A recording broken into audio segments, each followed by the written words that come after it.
was assaulted sexually. I felt unattended to mentally and emotionally because mommy wasn't around, daddy was totally absent. Initially, I didn't tell anyone about it. There was nobody to talk to. You can't talk to mama. You can't talk to papa about such a thing. Papa was a priest. We were all being brought up in a Christian home. I knew something was wrong. I knew it wasn't right, but I didn't understand how bad it was. Yes.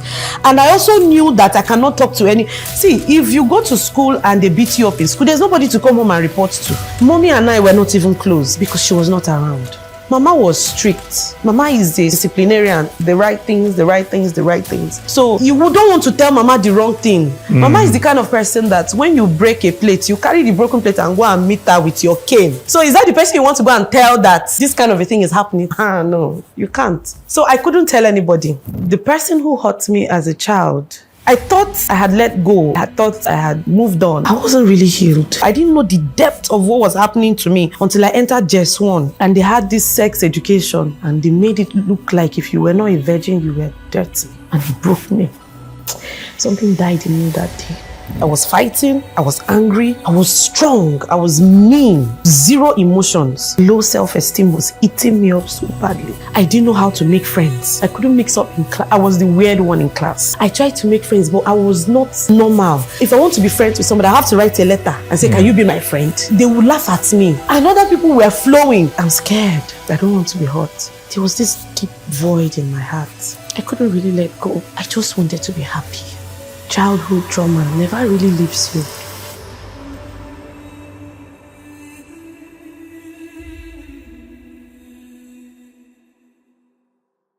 I had traditional marriage in my mom's place. Wow. All the list, all the payments. It was alive when you were getting married. Did he come? So it's like, you're not understanding what I'm saying. I just wanted to ask that for the sake of those. He's not interested. After you got married, did he ever bless the marriage? He never picked my calls again. Till he died? 2017. No, 2016. No. 2015. I had just come to Abuja. I called. Hello, Daddy. I say, it's Ada. He said, Ada. I say, it's Adobe because he calls me Adobe. I said, Daddy, it's Adobe. He cut the call. I called throughout that day. He didn't pick that call. 3 weeks later, or 1 month later, the following month, maybe 2 weeks, 3 weeks, but the following month, I called again. I introduced myself. Daddy, it's Adobe. He won't even know it's me because he deleted my number clearly. It's Adobe. He will end the call. The 3rd month, I did the same thing. He did the same thing. So I deleted his number. And that was the last time I had a communication with my father. Till he died? Till he died. Ooh. And so the day I got a call from an outsider who is not a member of the family. He said, there's something he wants to tell me now. Your daddy, because the man was forming, I'm going to reunite you with your father. Your father cannot be alive and have access to his property and his wealth. I mean, he's your child, yeah, his first seed. I said, these people don't understand what I'm saying. Wow.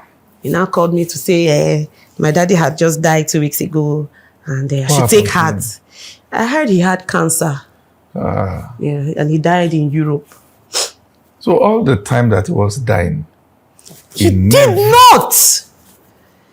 Because he was sick. Cancer would not just wake you up in the morning and just kill you. Yeah. So you went through this thing and you did not reach out to me. So I don't know if I'm angry with him or not, honestly. Are you? I don't know. There's no emotion. I feel like for somebody to get to the point where you're angry with the person or feeling, you people have a form of relationship. I didn't have any relationship with him per se. So I'm not going to say I'm angry with him. The only thing I wish to have was that fatherly love. And seeing himself, if he was in my life, I would still not get the fatherly love. Apparently. I mean, from what you have said, obviously you would not have. He's rigid.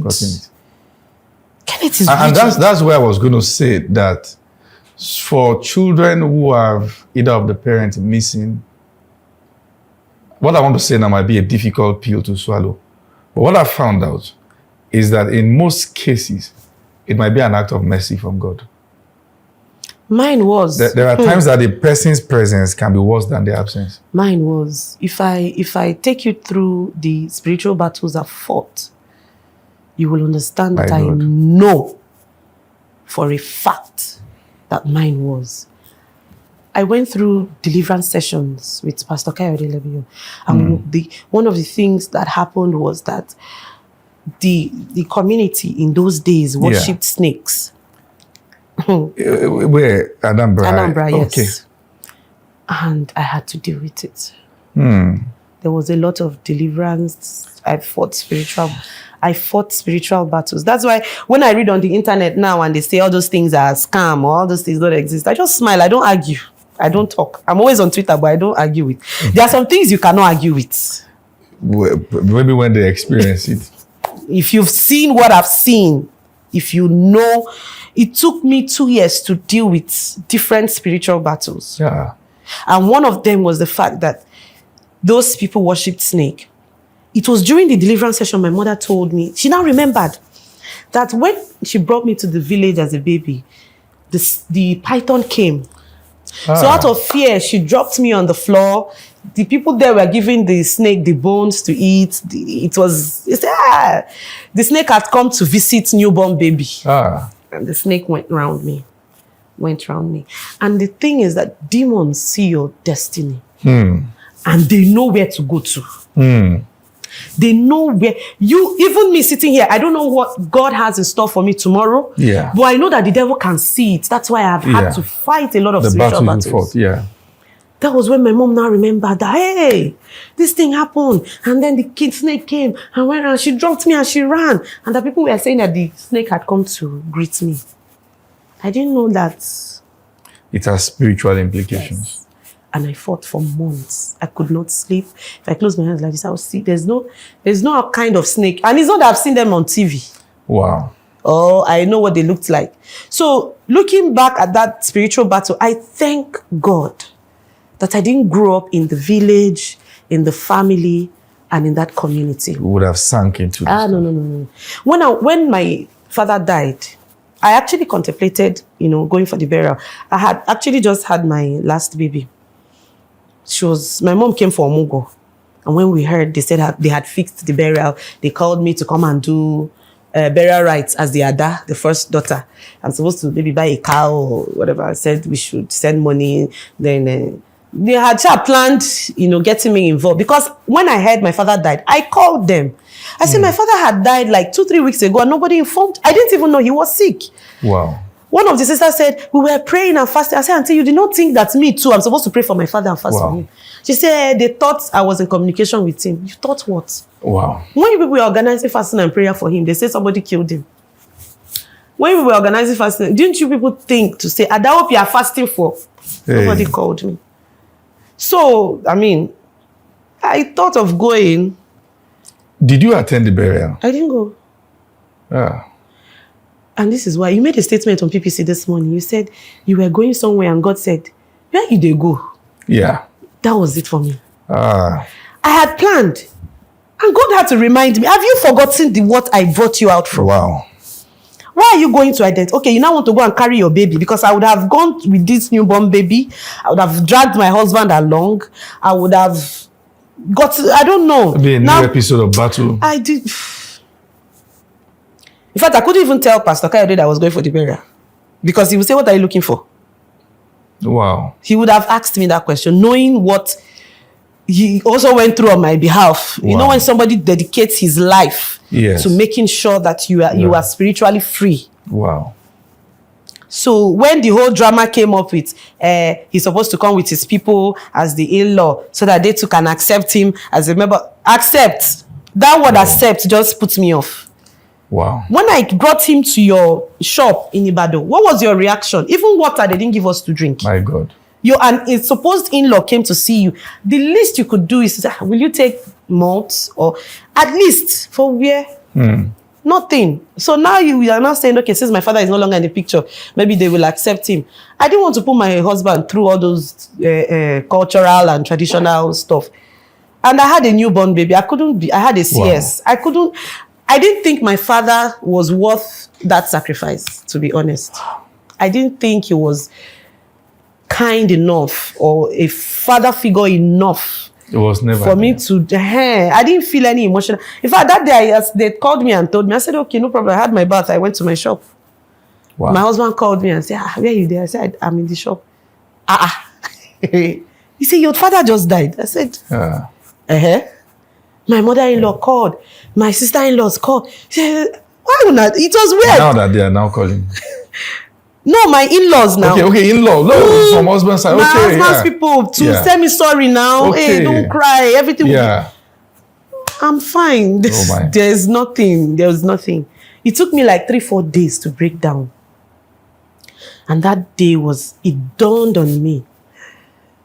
It became clear that I will never in my life experience the love of a father. And I cried. For like 3 days, I was not fine.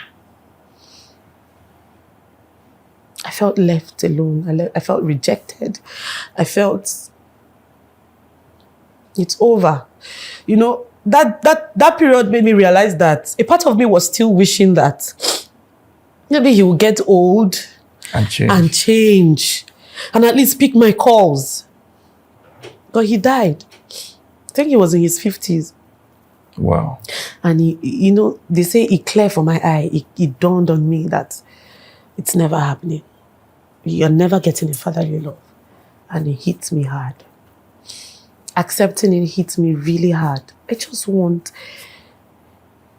someone to just love that child in me. Yeah. And I know it's not possible, but I still wish that somebody at some point would love me like a child. That void never really goes away. It's just God that gives you strength. And, you know, you see the love of God and you take the love of God in you. You take the love of God in you.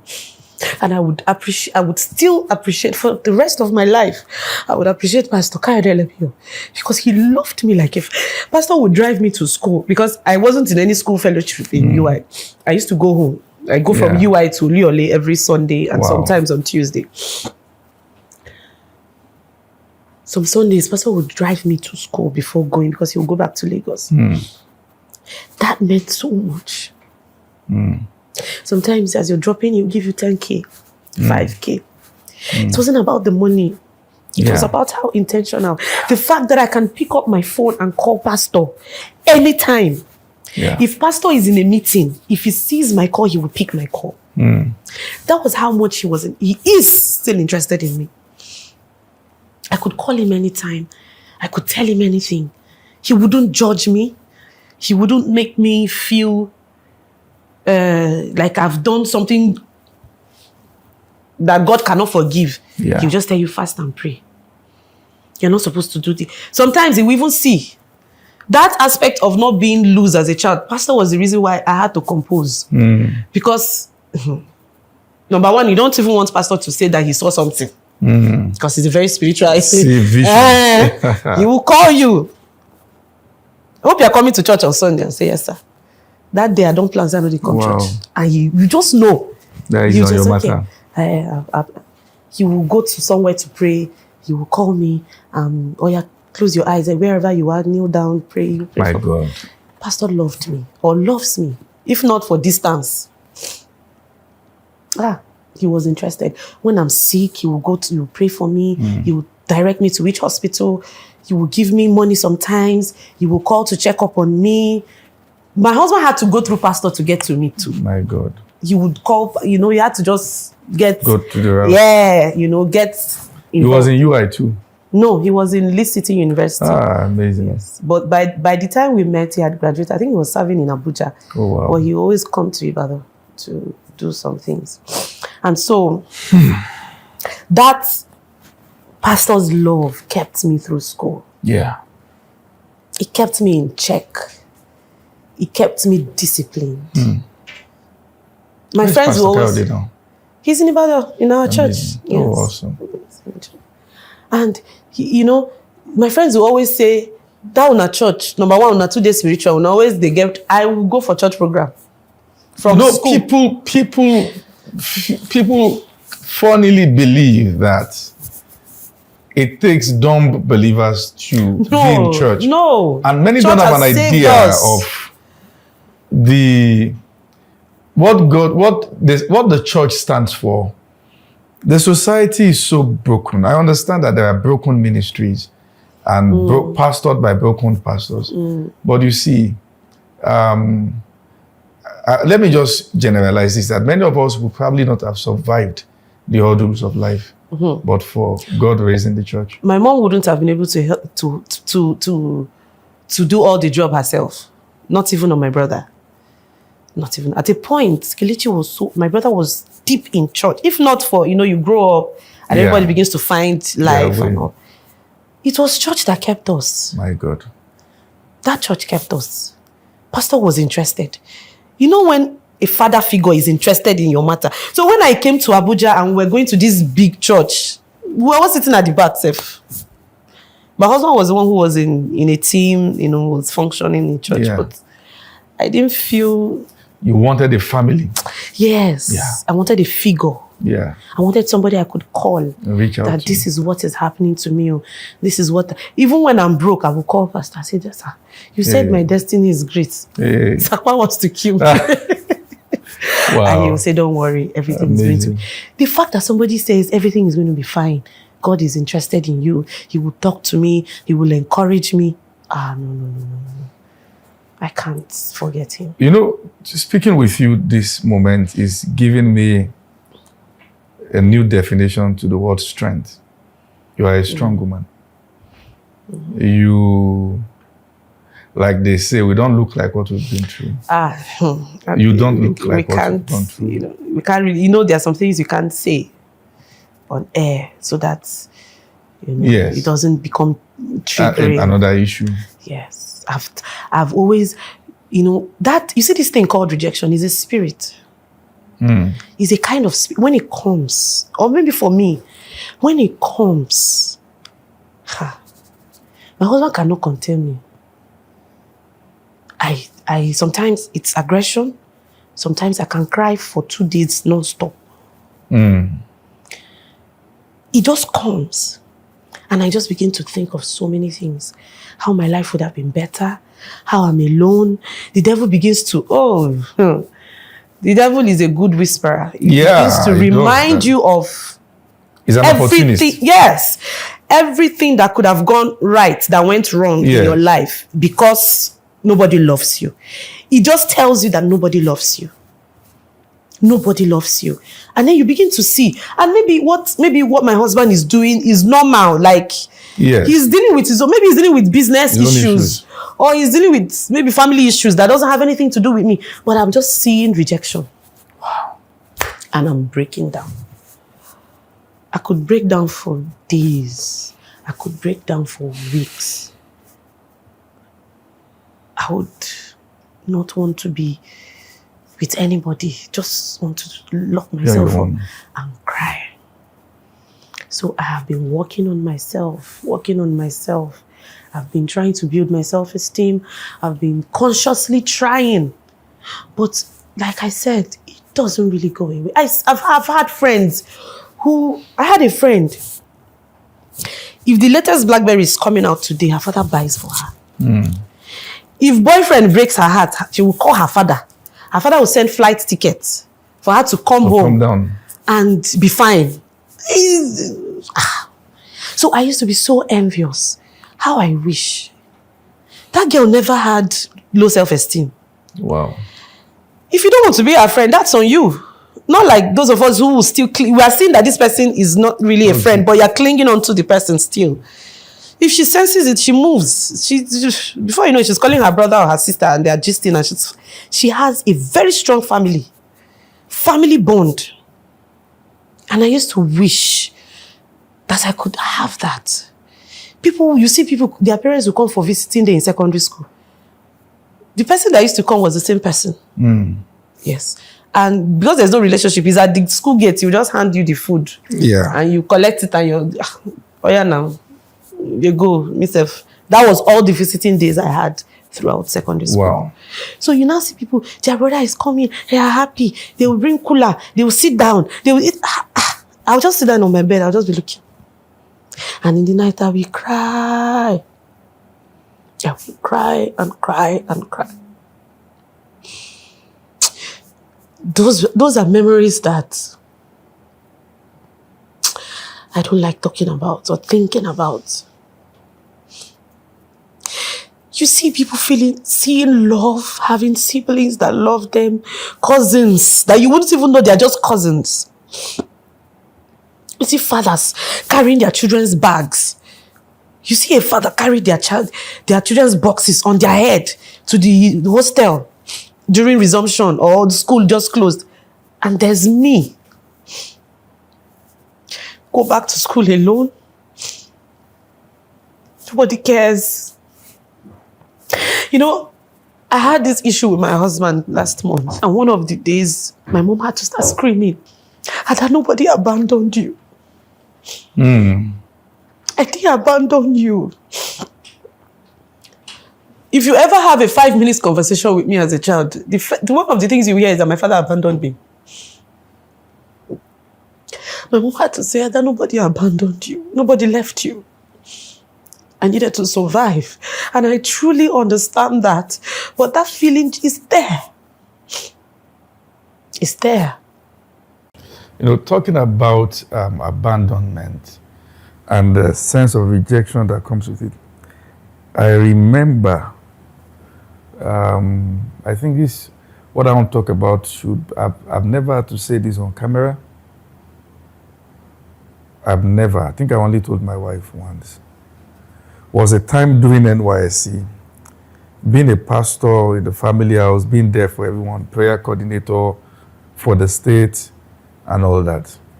Towards the end of the service, one of those days, I was going through some things and I had my friends gather, and this one was talking about, oh, I'm traveling home, I want to go and take this interview, I'm going there.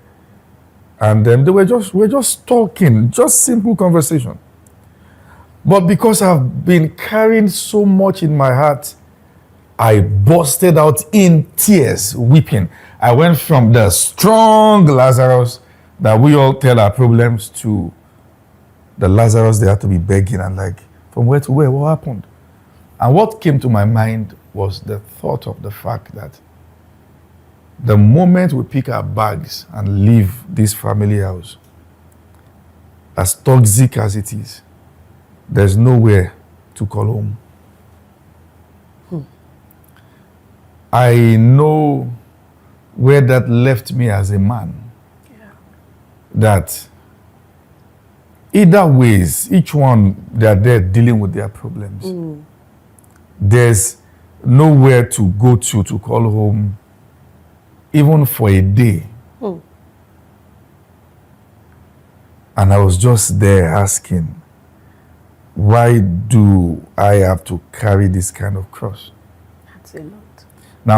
Now I think about it that if that, you can have a house but not a home. Yes. You know, if I could feel like that as a man and break down that much. I mean, I was weeping and shivering like the pain I bottled for so long. Yes. Yes. You know, how much more a lady? You know, I mean, there's a story we are still going to bring up on stories, but much more. There's going to be a blend of it in my movie coming up next year. Because, I mean, I've just seen that, you see, this family thing is not something you can handle with sermons alone. No. You know. But let me ask, and if I may ask, that the rejection that comes with his absence, how did you outgrow it? Church. Church. Yes. 1, church. 2, exposure.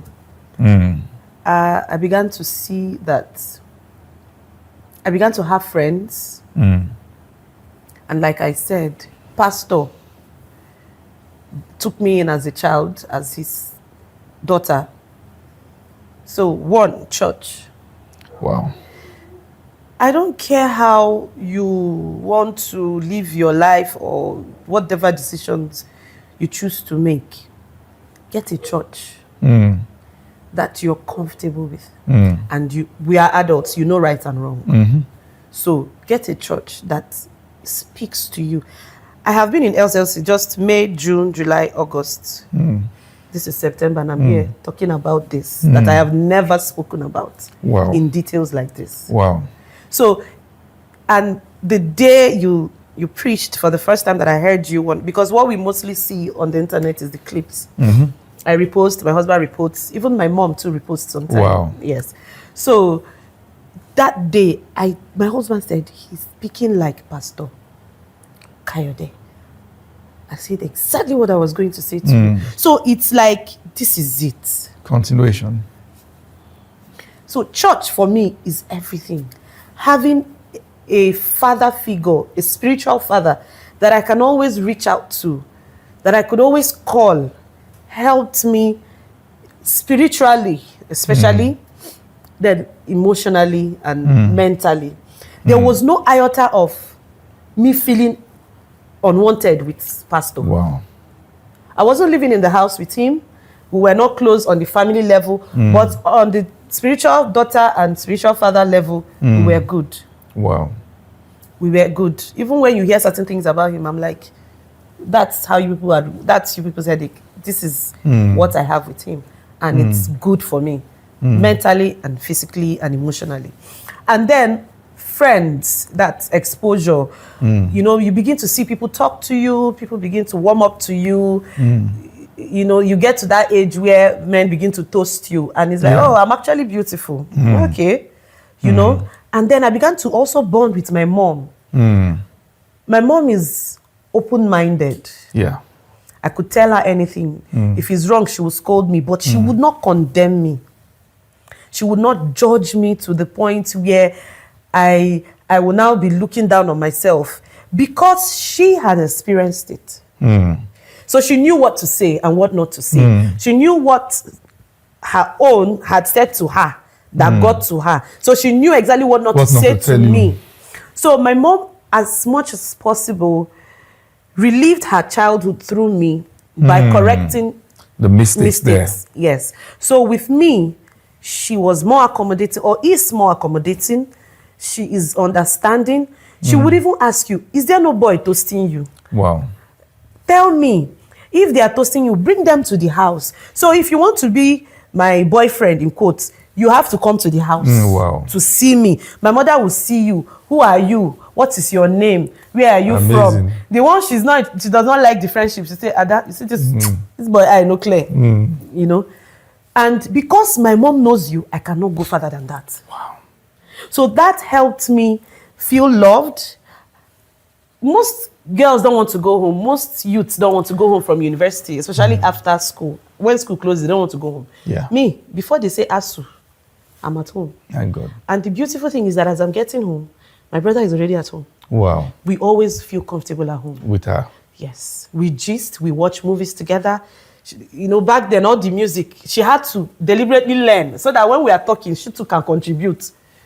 So my mom helped, church helped. I would say church number one. Because when I first came to Ibadan, my mom and I were not very close at that time, because we were just coming to live in the same house for for a whole year or forever, whatever. So church was the first place we warmed up to. Everybody accepted us. My brother became active in church. Me, I'm not the very active person in church, but I always go to church. I'm always at every program. Then my mom helped.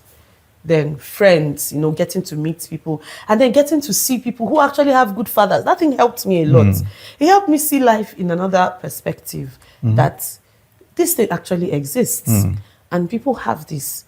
And even if I can't get it, I can give my child. Yeah. When I begin to have kids, I can give my children this. So that, for me, is how I was able to come out of it.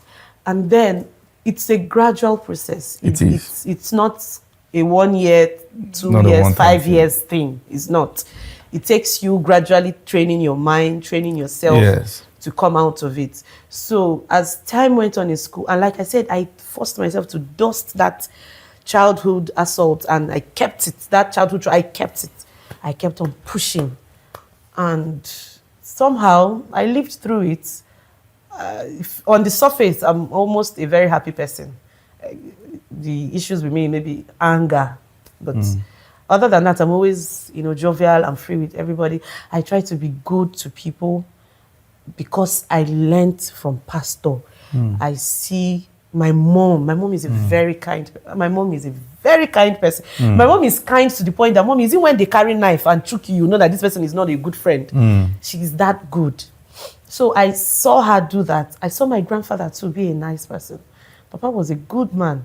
So these are areas where I picked from. I now begin to sit myself down and say, okay, you can be this, you can be that. Remember when Papa said this? Remember when your mother did this? Then friends, you know, exposure. But to top it up is church. The sermons, the teachings, and the love of God. God, at a point, made me understand that He is intentional about me. God is intentional about me. At